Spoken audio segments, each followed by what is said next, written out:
इस साल का सबसे पहले ट्रेंडिंग स्टार खेसारी भैया गाना फाइनली इस साल का होली गाना आप लोग भी रिलीज कर दिया जाएगा 7 बजे। आप लोग बता दें ये गाना इतना ब्लॉकबस्टर है कि आप देखे हो सकते कुछ देर पहले इसका टीजर आप देखे होंगे, क्योंकि वो टीजर।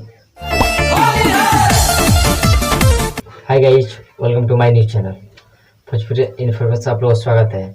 आप लोग पता ही होगा आज खेसारी भैया के गाना आया हुआ है जो कि सारेगामा भोजपुरी से आया है, जो कि आप लोगों के टीजर कल देखने को मिला होगा।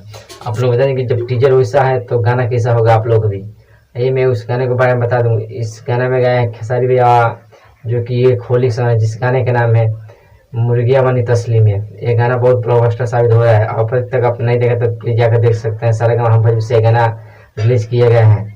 अगर मेरी वीडियो आप लोगों को पसंद आए तो प्लीज वीडियो को लाइक कर दीजिएगा और मेरे चैनल सब्सक्राइब कर दीजिए। तो मिलते हैं हम नेक्स्ट वीडियो में।